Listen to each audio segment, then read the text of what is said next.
Namun sebelum mereka sampai ke rumah warga yang lain, mendadak seorang pria yang merupakan warga desa Batuah juga berlarian ke arah mereka dengan wajah yang sangat ketakutan.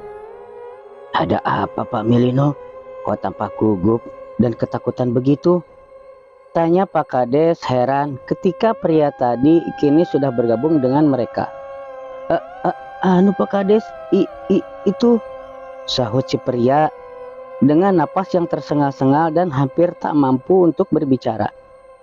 "Sebaiknya Pak Milino tenang dulu, tarik napas perlahan dan bicara pelan-pelan," ucap Pak Kades sembari mengusap-ngusap pundak si pria tersebut. "Jadi begini Pak Kades, tadi saat saya pulang dari memancing belut, saya kebetulan lewat pemakaman. Lalu kemudian tanpa sengaja saya melihat sosok mencurigakan yang berkeliaran di sana. Dan setelah saya coba perhatikan, ternyata dia sedang menggali makam dan lalu kemudian..." "Kemudian apa?" desak Pak Kades tak sabar. Kemudian makam yang digalinya itu tiba-tiba mengeluarkan asap. Lalu tak lama setelah itu ada sesuatu yang bergerak-gerak dari dalam makam itu Pak." "Bapak yakin?" sentak Pak RT tidak percaya. "Yakin sekali Pak RT." "Aduh, ada apa lagi ini?" celetuk Yaru tiba-tiba dengan mimik yang mulai ketakutan juga. "Bagaimana kalau kita langsung periksa saja?" celetuk Pak Kades mengajak semua untuk memeriksa ke area makam. "Baik Pak," sahut Pak RT dan Yaru setuju walaupun pria yang bernama Milino tadi justru tiba-tiba berusaha melarang dan hampir tak berani ikut. Hanya saja akhirnya ia terpaksa berangkat juga setelah dipaksa oleh Pak Kades. Kemudian setelah beberapa menit berjalan kaki, akhirnya mereka sampai juga di area pemakaman dan persis seperti yang diceritakan oleh Milino. Makam-makam di sana memang terbongkar beberapa, hanya saja mereka tak ada melihat sosok yang mencurigakan berkeliaran di tempat itu. Mungkin sosok tersebut sudah pergi sebelum mereka datang. "Bagaimana ini Pak Kades? Apa kita periksa saja makamnya satu persatu?" tanya Pak RT meminta pendapat. "Iya, kita periksa saja," angguk Pak Kades dengan setuju. Lalu dengan tetap waspada serta hati-hati, mereka mulai memeriksa makam-makam yang terbongkar tersebut secara seksama. Pertama-tama yang mereka pastikan adalah ada tidaknya jenazah di dalamnya, dan sudah dapat ditebak jenazah yang dimakamkan di sana telah menghilang entah kemana. Kontan hal ini membuat mereka semua jadi shock dan kaget bukan kepalang. Bahkan tanpa sadar, Milino hampir berlari jika saja tidak ditahan oleh Yaru. "Celaka Pak Kades, mereka pasti jadi mayat hidup," seru Milino panik dan gelisah. "Tenang Pak, tenang. Ini bukan dunia film. Mana ada mayat hidup di zaman sekarang," ucap Pak Kades menenangkan. "Tapi kemungkinan itu bisa aja Pak. Karena suku kita ini mempunyai minyak bajat dan minyak bintang. Bukankah kedua minyak tersebut katanya bisa menghidupkan orang yang sudah mati?" celetuk Yaru berpendapat. Untuk teman-teman, perihal minyak bintang, nanti ada cerita khusus yang berjudul Minyak Bintang setelah selesai cerita ini. Iya juga ya," gumam Pak RT bimbang karena apa yang diucapkan oleh Yaru memang ada benarnya juga. "Lalu apa yang sedang kalian pikirkan sekarang?" tanya Pak Kades memastikan. "Kami curiga jenazah-jenazah ini memang bangkit karena ada orang yang memasang kedua minyak, atau salah satu dari minyak-minyak itu Pak," sahut Yaru dengan mantap. "Baiklah, sekarang dengarkan penjelasan saya. Jadi apa yang kalian katakan itu memang benar adanya. Hanya saja dalam masalah ini kemungkinan seperti itu sangat mustahil karena orang-orang yang meninggal ini sudah lama dimakamkan di sini. Bahkan mungkin sekarang hanya tinggal kerangkanya saja. Jadi bagaimana mungkin kedua minyak tersebut mampu membangkitkan mereka? Karena setahu saya kedua minyak tersebut hanya mampu bekerja jika dipakaikan pada orang yang baru meninggal dunia saja. jelas Pak Kades dengan panjang lebar. Dan setelah mendengar penjelasan dari Pak Kades ini, mereka semua termasuk Pak RT jadi termangut-mangut mengerti. Penjelasan dari Pak Kades memang tak mampu mereka bantah karena mengingat beliau bukanlah orang yang awam dan orang yang miskin pengetahuan untuk masalah-masalah mistis seperti itu. Jadi kalau begitu apa yang terjadi dengan jenazah-jenazah di sini, Pak? Tanya Pak RT akhirnya meminta penjelasan lain. Inilah yang harus kita selidiki dulu. Kasus seperti ini tidak pernah terjadi di desa kita kan? Jadi kita akan cari petunjuk-petunjuk yang masuk akal dan logis. Sahut Pak Kades menjelaskan. Baiklah kalau begitu, apa langkah kita selanjutnya, Pak? Untuk sementara kita tinggalkan dulu tempat ini. Dan jangan buru-buru menceritakan pada siapapun tentang apa yang terjadi di sini. Ini nanti takutnya akan menjadi sebuah kehebohan. Ingat, sekarang kita masih punya masalah lain yang belum terselesaikan. Jadi kita selesaikan dulu masalah itu, baru kemudian kita pecahkan lagi masalah yang ada di pemakaman ini. Baik Pak Kades, kami mengerti. Bagus, sekarang ayo kita berangkat. Pokoknya malam ini bagaimana caranya semua masalah yang ada di desa kita harus terpecahkan. Tukas Pak Kades mengakhiri.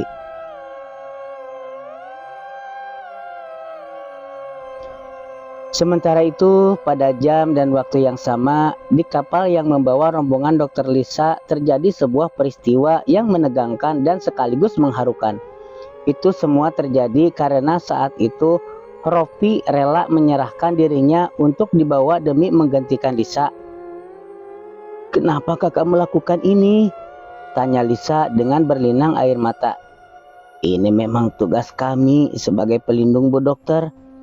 Jadi apapun yang terjadi dengan Bu Dokter itu adalah tanggung jawab kami," sahut Rofi dengan tegas.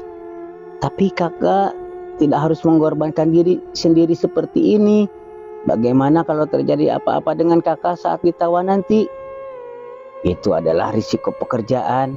Sebab jauh sebelum kami memilih pekerjaan ini, kami sudah tahu semua risikonya." "Saya paham kak. Karena saya pun punya sumpah yang sama untuk pekerjaan saya sebagai dokter. Namun dalam masalah ini, apa yang kakak lakukan sekarang tidak tepat. Kakak tak perlu mengorbankan diri untuk kesalahan saya. Biarlah saya saja yang bertanggung jawab." "Tidak, desa kami sangat membutuhkan Bu Dokter. Tugas Bu Dokter lebih mulia dari tugas saya dan Febi. Jika tugas saya dan Febi hanyalah untuk melindungi Bu Dokter saja, namun Bu Dokter justru mempunyai tugas untuk menyelamatkan nyawa seluruh warga kami. Warga kami sudah puluhan tahun hidup tanpa adanya seorang dokter. Jadi kami tak akan membiarkan Bu Dokter mati konyol di tempat ini sebelum menunaikan tugas mulia Bu Dokter itu," tegas Rofi ngotot tanpa mau mendengar sedikit pun penjelasan atau penawaran dari Lisa. Karena ungkapannya tadi memang berdasarkan dari lubuk hatinya yang paling dalam. Ia tak ingin warga desa menderita seperti apa yang dia rasakan saat di masa kecilnya dulu. Ia ingat betul adik-adiknya meninggal dunia hanya karena penyakit tipes yang tak sempat terdeteksi dan diobati tepat waktunya. "Tapi apakah Kak Rofi akan baik-baik saja saat ditawan oleh mereka nanti?" tanya Lisa kemudian setelah melihat kekokohan Rofi. "Entahlah, saya tidak tahu. Tapi yang jelas saya tidak akan membiarkan mereka membawa Bu Dokter," sahut Rofi menegaskan. Lalu karena tak ada yang bisa mencegah niat Rofi lagi, akhirnya kabut tebal yang menyelimuti kapal kini mulai bergerak untuk berfokus menyelimuti tubuh Rofi saja. Dan sebelum tubuh Rofi menghilang dari pandangan mata, ia sempat meminta agar siapapun sosok yang berada dalam kabut itu melepaskan pukat yang tersangkut di kapal. Dan selain itu, ia tak henti-hentinya berpesan pada Febi agar benar-benar menjaga sang dokter hingga sampai dengan selamat ke desa Batuah. Sementara itu, beberapa jam setelah kejadian itu, mereka yang sudah bisa melanjutkan perjalanan itu akhirnya mulai meninggalkan aliran sungai Barito. Mereka kini mulai masuk ke aliran sungai Ayuh. Sungai ini adalah satu-satunya sungai yang akan mengantarkan mereka hingga ke hutan Misupang. Dan jika mereka sudah sampai di hutan Misupang, mereka hanya perlu menyeberangi hutan tersebut untuk sampai ke desa Batuah. Namun walaupun itu terdengar sederhana, menyeberangi atau melintasi hutan ini bukanlah perkara yang mudah, karena hutan yang masih memiliki ratusan pohon-pohon besar ini sangat banyak binatang buas dan hal-hal yang tak terduga di dalamnya. "Berapa lama lagi, Kak?" tanya Lisa sambil mendekati Feby yang terus berjaga di haluan kapal. "Tidak lama lagi kita akan sampai di dermaga hutan Misopang. Setelah itu kita akan melanjutkan perjalanan dengan menaiki motor," sahut Feby memberitahu. "Tapi motornya cuma satu, Kak." "Tenang saja, di dermaga nanti kami sudah menyiapkan beberapa motor lagi. Itu cukup buat kita semua." "Tunggu, jangan bilang kita semua ya. Sampainya di dermaga nanti kami tidak akan ikut lagi," potong seorang dari anggota PJB tiba-tiba. "Loh, emangnya kenapa?" tanya Lisa dengan kaget. "Kami tidak mau mati konyol seperti pemuda yang bernama Ropi tadi." "Loh, kok jadi begini sih? Ini bagaimana dong, Chris?" tanya Lisa berpaling ke arah kekasihnya yang tampak hanya diam dan tak dapat berbuat apa-apa. "Jawab dong," sentak Lisa lagi. "Aku juga gak bisa berbuat apa-apa. Dan sebenarnya aku juga..." "Kenapa?" Jadi begini, sebenarnya sebelum berangkat kemarin, atasanku gak memberikan izin pergi. Jadi kepergianku menemani kamu ini adalah dengan diam-diam dan tanpa keterangan apapun pada pihak perusahaan." "Terus maksud kamu apa?" Jadi aku mohon maaf banget ya. Aku nanti juga hanya bisa mengantarkan kamu sampai di pelabuhan saja. Setelah itu aku terpaksa harus balik lagi. Tadi atasanku sudah berkali-kali menelponku menggunakan telepon satelit hanya untuk memintaku supaya segera kembali." "Ah, kenapa kamu baru bilang sekarang sih?" "Maafin aku ya. Aku terpaksa bilang sekarang karena awalnya aku memang ingin menemani kamu hingga sampai ke desa tempat kamu bertugas itu. Tapi ya ampun, Chris. Jadi kamu tega biarin aku ke sana sendirian?" "Maaf ya sayang, aku nggak bermaksud begitu. Dan aku pun bukannya nggak mau nemanin dan jagain kamu. Tapi aku juga takut kehilangan pekerjaanku. Jadi aku mohon kamu ngertiin posisi aku saat ini ya. Please, aku mohon." Tapi kamu sendiri tahu kalau sekarang aku juga sedang membutuhkan kamu kan. Masa kamu tega sama aku?" "Sekali lagi, aku nggak ada maksud buat ninggalin kamu. Tapi sekarang aku terpaksa harus kembali ke kota. Karena kalau aku nggak kembali hari ini juga, maka sudah pasti aku akan dipecat. Dan kalau aku dipecat, maka aku nggak akan dapat lagi mengumpulkan uang untuk pernikahan kita nanti." "Jadi kamu lebih takut dipecat daripada takut terjadi apa-apa denganku?" "Bukan begitu sayang. Cobalah kamu ngertiin sekali lagi posisiku saat ini. Aku mendapatkan posisi bagus di tempat kerja seperti sekarang ini gaklah mudah. Jadi hancurlah semuanya jika nanti aku harus kehilangan semua itu. Dan itu juga otomatis akan menunda harapanku untuk cepat-cepat mempersuntingkan kamu." Ya sudah, terserah kamu saja deh. Kalau kamu memang mau balik sekarang, aku nggak akan mencegahnya. Jadi mulai saat ini kita urusi saja masalah kita masing-masing. Tukas Lisa akhirnya dengan penuh kemarahan. Tampak betul jika ia sudah tak mau berdebat apapun lagi dengan Chris. "Tuh kan, kamu jadi marah. Kamu tenang saja, nanti aku akan memberikan sesuatu untuk melindungi kamu dalam perjalanan. Jadi kamu akan aman dan baik-baik saja walaupun aku tak berada di samping kamu," ucap Chris mencoba merayu. Namun Lisa sudah terlanjur sakit hati dan tak memperdulikan apapun ucapan dari Chris lagi. "Sabar Bu Dokter, kita hanya perlu menyeberangi hutan Misopang saja. Dan untuk itu saya pasti akan menjamin keselamatan Bu Dokter," ucap Feby mencoba menghibur Lisa. Namun hal itu justru memancing kecemburuan dari Chris. "Hei orang desa, tak usah sok jagoan ya," sentak Chris dengan kasar. "Loh, siapa yang sok jagoan? Saya memang sangat mengenal hutan ini. Jadi selama mengikuti instruksi saya, semuanya akan baik-baik saja," sahut Feby menjelaskan. "Iya, tapi tak perlu berkata layaknya seorang pembintangi saja." Sebenarnya mau bapak ini apa ya?" sentak Feby mulai terpancing emosi. Sudah. Saya akan ikuti apapun instruksi dari Kak Febi. Dan untuk kamu, sebaiknya kamu diam. Kalau kenyataannya kamu tidak dapat menemaniku nanti. Sentak Lisa sembari menunjuk wajah Chris. Melihat sikap Lisa yang semakin berani, Chris tak bisa berbuat apa-apa. Ia sadar jika meleset sedikit saja maka akan membuat pertengkaran serius dengan kekasihnya itu. Lalu 30 menit kemudian akhirnya kapal mereka sampai juga di dermaga hutan Misupang. Dermaga ini jelas tidak sebagus dan sebesar dermaga atau pelabuhan Sungai Barito, tapi hanya berupa bangunan tua yang berukuran 3 kali 4 meter saja. Dan untuk sampai ke dermaga itu, kapal tidak bisa merapat terlalu dekat, jadi mereka harus menurunkan semua barang bawaan lewat beberapa lembar papan yang disusun sebagai titian. Awalnya anggota rombongan terlihat ragu-ragu melewati titian tersebut, namun setelah melihat Febi dengan cekatan membawa barang dan motornya menyeberang, maka akhirnya mereka semua mulai mengikuti langkahnya dengan sangat hati-hati. "Apakah semuanya sudah beres?" tanya Febi memastikan ketika beberapa menit kemudian semua barang bawaan Lisa sudah berada di dermaga. "Iya beres," sahut Lisa yakin, sementara Chris dari tadi hilir mudik antara ingin kembali ke kota atau ingin menemani kekasihnya melanjutkan perjalanan ke Desa Batua.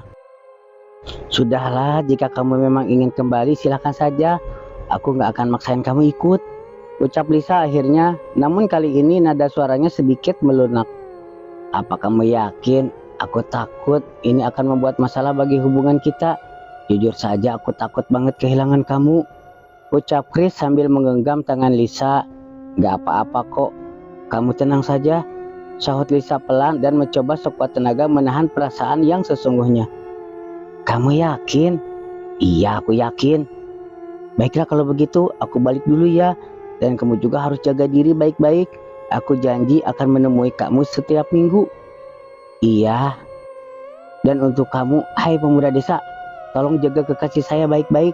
Jika terjadi apa-apa dengannya, maka kamu orang pertama yang saya cari dan saya tuntut," celetuk Chris ke arah Febi.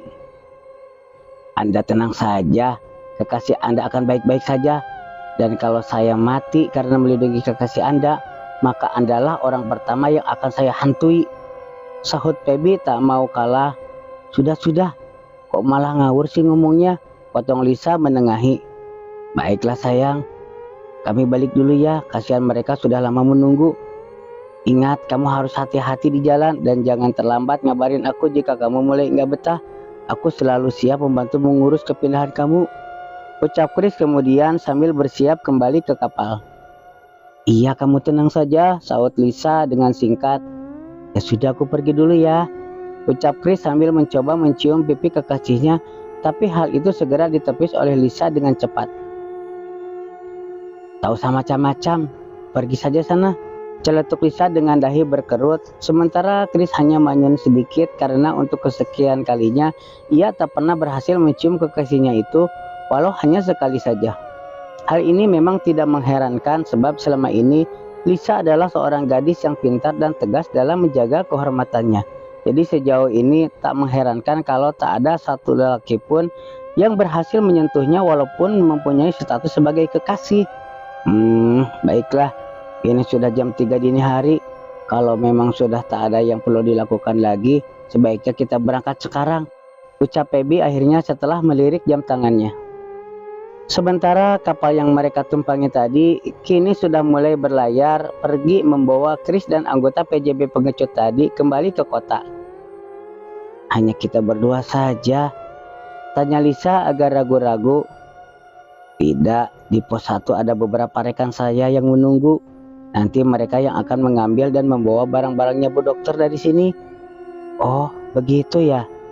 "Iya, jadi Bu Dokter cukup membawa barang-barang pribadi atau yang penting-penting saja. Yang lain biar tinggalkan saja di sini." "Apakah tidak akan hilang?" "Bu Dokter tenang saja, tempat ini sudah dirajah." "Dirajah? Apa itu raja?" Dirajah artinya adalah sudah dipasangi beberapa jimat penolak bala atau penolak tindak kejahatan. Dan selain itu juga sangat mustahil ada orang jahat yang berani mendatangi tempat ini dengan sembarangan. "Baiklah, Saya percaya kok sama Kak Febi. Iya, jadi sekarang sebaiknya kita berangkat saja agar rekan-rekan saya yang sudah menunggu di pos 1 jadi tahu kedatangan kita. Dan dengan begitu mereka akan cepat-cepat mengambil barang-barang Bu Dokter dari sini. Baik Kak, ayo berangkat. 15 menit kemudian dengan tanpa adanya kendala yang berarti, mereka berdua akhirnya tiba juga di pos 1. Dan begitu melihat kehadiran mereka, 3 orang pemuda yang berada di pos tersebut langsung menyambut dengan gembira. Tapi mereka juga kaget karena tak melihat kehadiran Ropi. Ropi mana? Tanya salah seorang dari ketiga pemuda tadi sambil celingukan ke sana ke sini. Ceritanya panjang, sekarang kalian sebaiknya ambil barang-barangnya Bu Dokter ini dari dermaga, sahut Febi cepat sementara Lisa perlahan membuka helmnya. Hah? Jadi ini dokternya ya? Wah, ternyata seorang perempuan Cina ya. Celetuk 3 orang pemuda tadi sembari terbelalak kaget. Mereka bertiga ternyata baru sadar jika sejak tadi yang diboncengi oleh Febi itu adalah seorang wanita. Memang sangat masuk akal mereka sempat tak menyadarinya karena saat itu Lisa sengaja memakai helm dan jaket yang berukuran besar. Jadi wajah cantik dan tubuh rampingnya sempat sedikit tersamarkan. Lalu setelah puas mengagumi kecantikan Lisa yang memang di atas rata-rata itu, mereka bertiga segera pergi ke dermaga dengan semangat yang menggebu-gebu. Dan sementara itu, sambil menunggu ketiga pemuda tadi kembali, Febi sempat garuk-garuk kepala kebingungan. Hal ini jelas saja langsung mengundang tanda tanya bagi Lisa. Ada apa Kak? Kok tampak Lisa begitu? Tanya Lisa dengan pelan. Tidak apa-apa Bu Dokter, saya hanya bingung dengan para pemuda tadi, sahut Febi menjelaskan. Memangnya kenapa dengan mereka? Tanya Lisa lagi semakin bingung. Mereka semua adalah orang-orang baru yang tidak cukup pengalaman. Terus, ya seharusnya yang bertugas itu adalah rekan-rekan saya yang sesama senior. Kalau begini saya malah jadi tak mengerti mengapa Pak Kades justru mengirim pemuda-pemuda tadi. Rutuk Febi semakin gelisah. Sudahlah Kak, tidak apa-apa.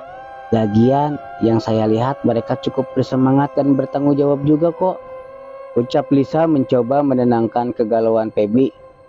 Iya, tapi masalahnya... Febi tak melanjutkan kalimatnya, tapi dalam otaknya segera teringat dengan Sakarak yang kemarin sempat memburu Ropi dan dirinya. Ia tahu betul jika makhluk itu sangat pendendam dan selalu penasaran. Jadi selain akan kembali mencari dan memburu orang-orang yang sempat menjadi incarannya, ia juga sangat senang mengganggu serta memburu orang-orang yang baru dilihatnya. Dan satu tambahan lagi, Sakarak itu mampu muncul kapan saja ia mau. Ia bisa datang pada saat malam ataupun siang hari. Bagaimana caranya aku nanti bisa menghadapi Sakarak itu ya? Gumam Febi dalam hati sambil berpikir keras. Hei, itu mereka datang Kak. Sentak Lisa tiba-tiba membuyarkan lamunan Febi. Oh iya, kalau begitu kita siap-siap berangkat, sahut Febi gelagapan dan tetap tak bisa menutup kekhawatirannya.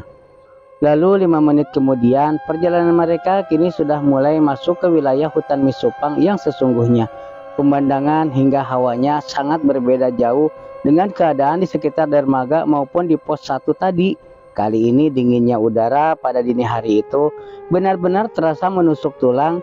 Jika diibaratkan hawanya persis seperti dirasakan oleh seorang yang habis berlarian di tengah panas, lalu tiba-tiba membuka kulkas. Jadi hawa dinginnya itu jelas langsung menerjang, mengagetkan tubuh, apalagi bagi Lisa yang baru pertama kali masuk ke hutan selebat itu. Hawa yang luar biasa ini terjadi tentu karena begitu banyaknya pohon-pohon besar yang berjejer rapi di sisi kiri kanan mereka. Dan selain itu pula, hutan Misupang adalah hutan hujan. Jadi kelembaban tanah dan banyaknya sungai-sungai kecil yang mengalir di wilayah hutan tentu punya andil yang besar pula dalam menciptakan hawa dingin tersebut.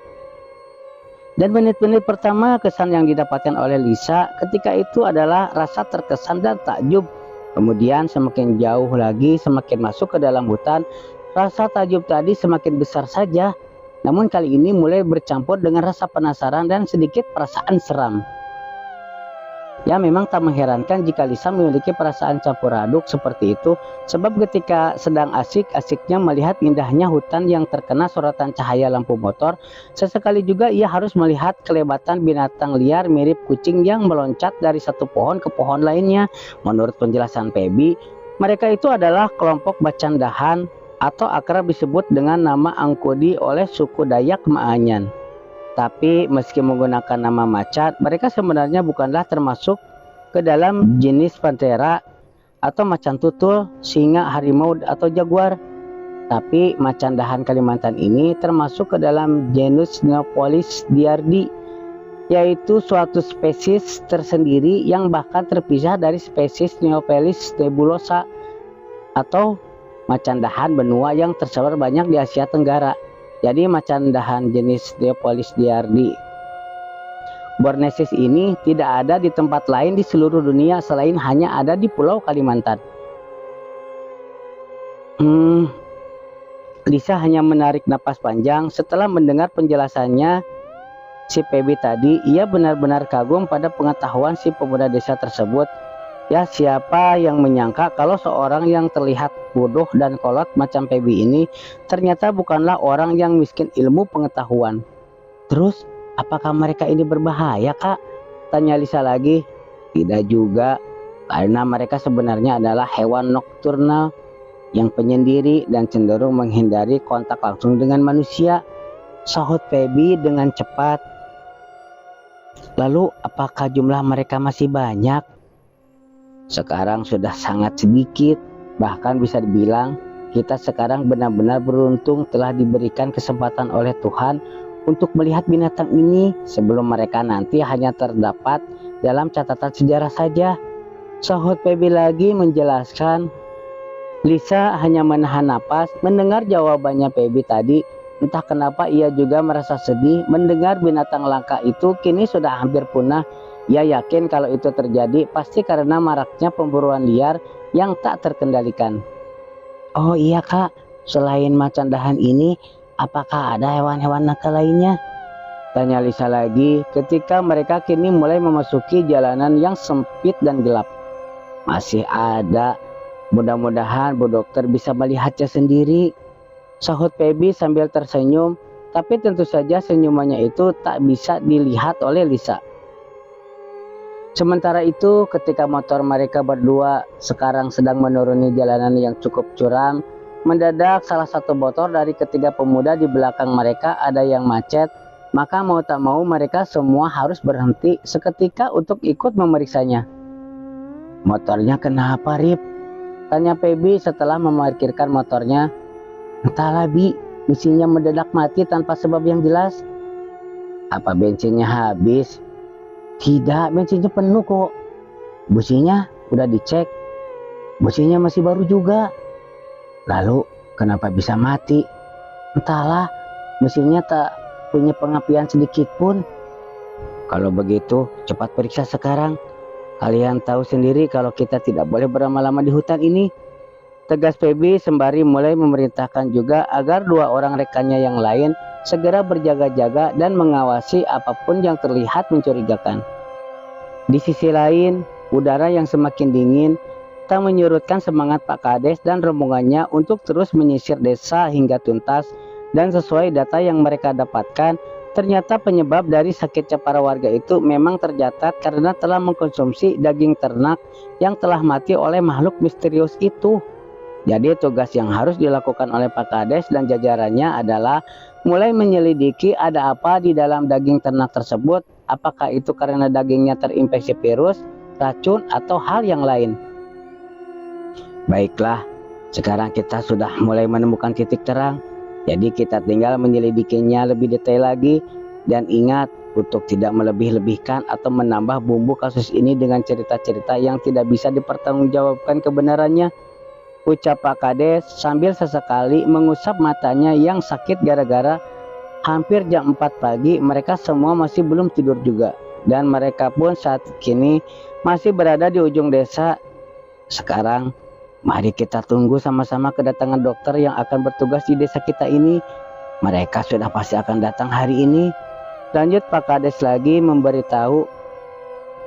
Jadi menurut Pak Kades, ini ada hubungannya dengan penyakit medis?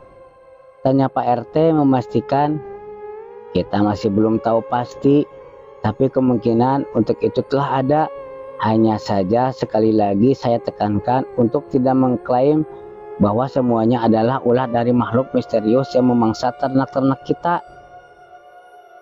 Ya, walaupun sebenarnya cukup masuk akal jika kita mengatakan kalau makhluk misterius itu telah menulari penyakit atau virus ke dalam daging ternak yang dimangsanya. Nah, makanya kita semua jangan asal makan saja ya, ucap Pak Kades mengingatkan dengan sungguh-sungguh. Baik Pak Kades. Oh ya, jadi sekarang kita bagaimana?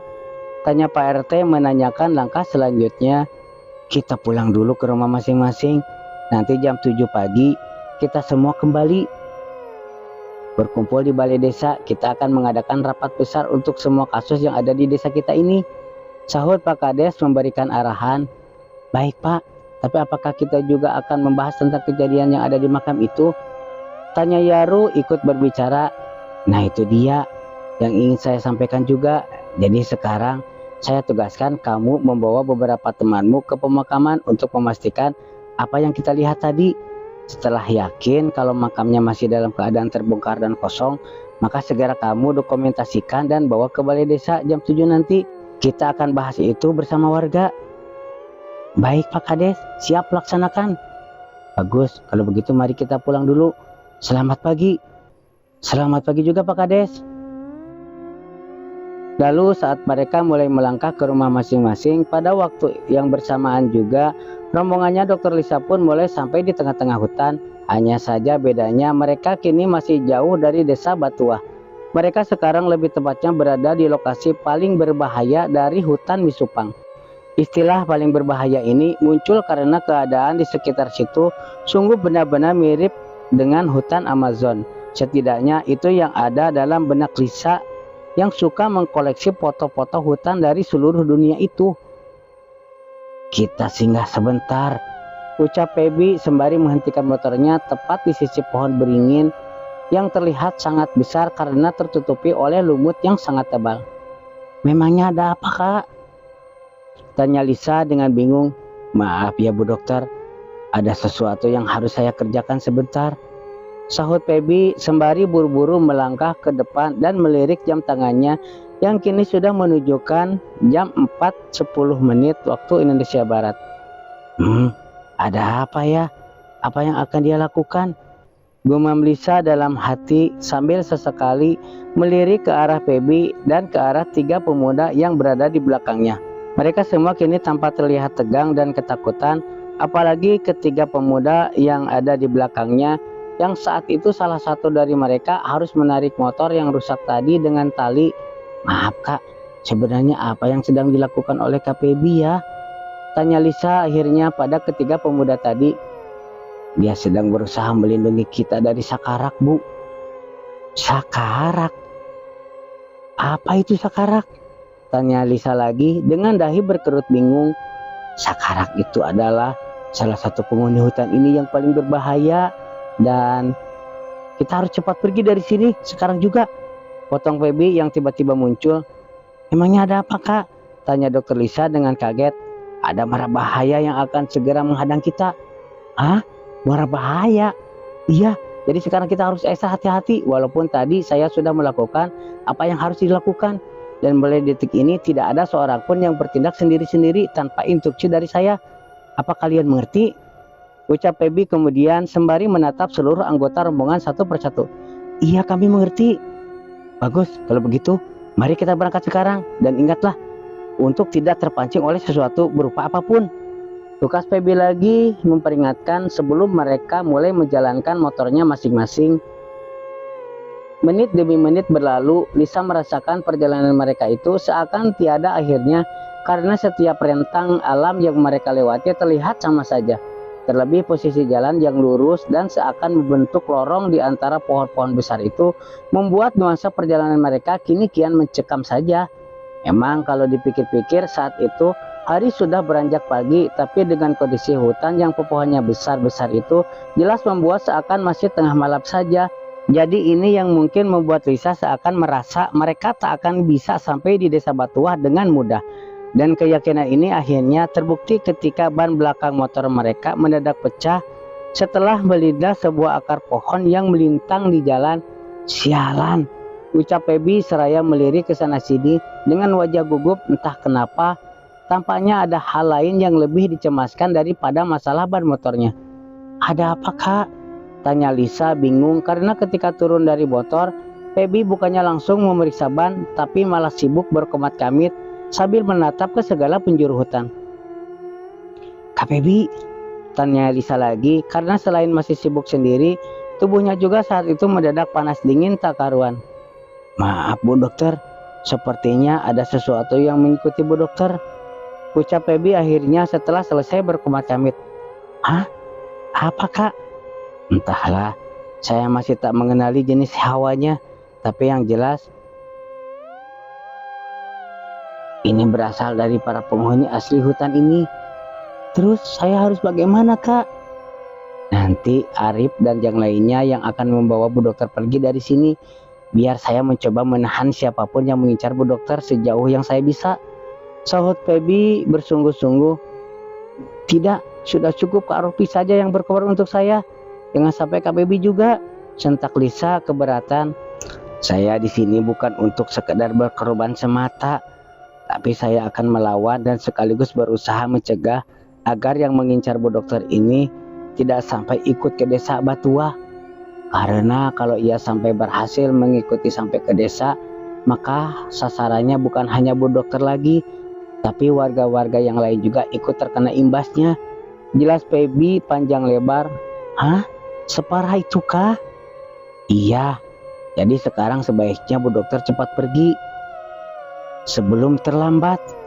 Tapi ayo Bu Dokter, sebaiknya kita nurut saja apa yang dikatakan oleh Feby, potong salah satu pemuda yang bernama Arif sambil menggandeng tangan Lisa menuju motornya. Sikap ini bukanlah cari kesempatan dalam kesempitan, tapi mereka semua kini sedang benar-benar ingin melindungi Lisa dengan sepenuh hati. Lalu karena kehendak Feby sudah bulat dan tak dapat ditangguhkan lagi, maka mereka akhirnya mulai meninggalkan tempat itu dengan berat hati. Memang sukar dilukiskan betapa sedihnya mereka harus meninggalkan Feby sendiri, tapi apalah daya, jika tidak begitu, maka mereka semua yang akan celaka. Setengah jam perjalanan mereka masih belum juga keluar dari hutan dan mereka juga masih belum melihat kemunculan Feby. Itu artinya saat ini Feby masih belum dapat menyusul mereka, atau bisa juga Feby sekarang sudah tewas oleh sesuatu yang sedang dihadapinya di belakang sana. Kak Arif, berapa lama lagi kita akan sampai? Tanya Lisa dengan kecemasan yang mulai sampai di ubun-ubun. Kalau dari sini mungkin sekitar 2 km lagi, sahut Arif memberitahukan. Terus apakah akan ada bahaya lagi? Tanya Lisa lagi penasaran. Entahlah, karena sebenarnya kami bertiga tidak menguasai jalur ini. Jadi maksud kakak di hutan ini sebenarnya ada jalur lain? Celetuk Lisa menyelidiki. Ada, hanya saja memutar sangat jauh dan memakan waktu lama dalam perjalanan. Lalu kenapa Kak Feby tidak mengajak kita lewat sana saja? Tanya Lisa lagi dengan heran. Itulah yang ingin kami jelaskan, kalau sebenarnya telah terjadi perubahan rencana dari Pak Kades. Oh ya, jadi rencana awalnya apa? Sebenarnya yang menjemput Bu Dokter ini adalah tugas rekan-rekan kami yang lebih senior, dan merekalah yang sebenarnya menguasai jalur ini. Tapi karena mereka ada tugas mendadak dari Pak Kades, maka kami segera ditugaskan mengganti mereka. Oh, jadi begitu, ucap Lisa termangut-mangut. Kini ia makin mengerti kenapa sebelumnya Feby sempat kaget saat melihat Arif dan teman-temannya di pos 1 tadi. Kemudian ketika mereka sedang melewati sebuah jembatan, mendadak salah satu rekan Arif ada yang berteriak-teriak di belakang. Hal ini segera mengundang perhatian mereka, dan setelah ditengok ternyata rekannya Arif tersebut sedang diikuti oleh sesosok seperti manusia yang bergelayutan dan meloncat-loncat di atasnya. Bersambung.